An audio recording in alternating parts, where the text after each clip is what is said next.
So starting the test drive in the EQB 300,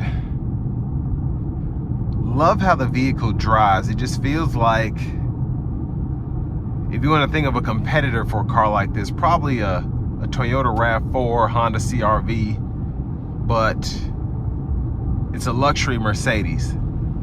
So those vehicles tend to have a certain demographic likes them. They like that it's usable but not hard to drive.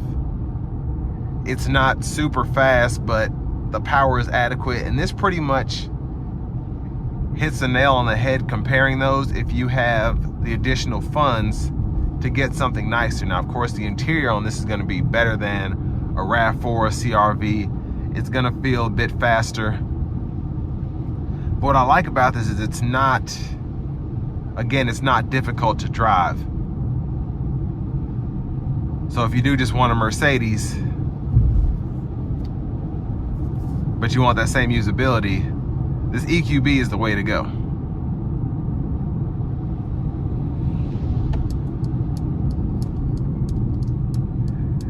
And I like how the regenerative braking is on this, because it can be, of course you can set it one way or another, but I have it on the strong recuperation now, and I love that feel.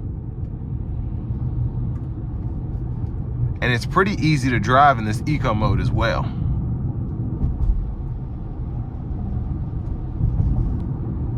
And another neat feature is with this all digital gauge cluster here, I love seeing the consumption and how the quote unquote tachometer, what you're used to here, it just shows your consumption instead. So when you're burning a lot of electrons, it'll show your meter towards the left side, and when you're maxing your regen or coasting, it'll go more towards the right.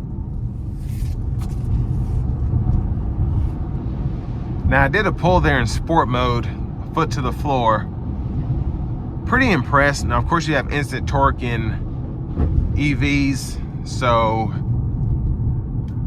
even the Nissan Leaf gives you a bit of a pull when you put your foot to it, but that was pretty impressive. But also having that all-wheel drive capability as well, where it's wet out here and all that, it's nice to be able to have that same traction too. So we'll give it another pull here. Yeah, I like that the pull is nice, but it's not super fast, but it definitely gets the job done. Now, of course, it's not going to pull like an EQS 580 SUV, but for half the price, you get pretty good pull. It's a bit more efficient, and it's just a good everyday commuter car. Space in here is good. I have probably about a half a foot of headroom at least.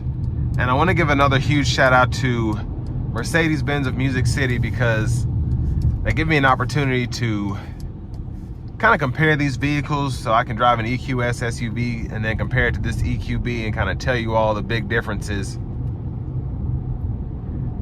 And that's pretty much a big deciding factor, I think, especially if you're used to having a Mercedes. But all in all, for the money, this one's stickered right at around 65 grand. So this one has a little less than 2,000 miles on it.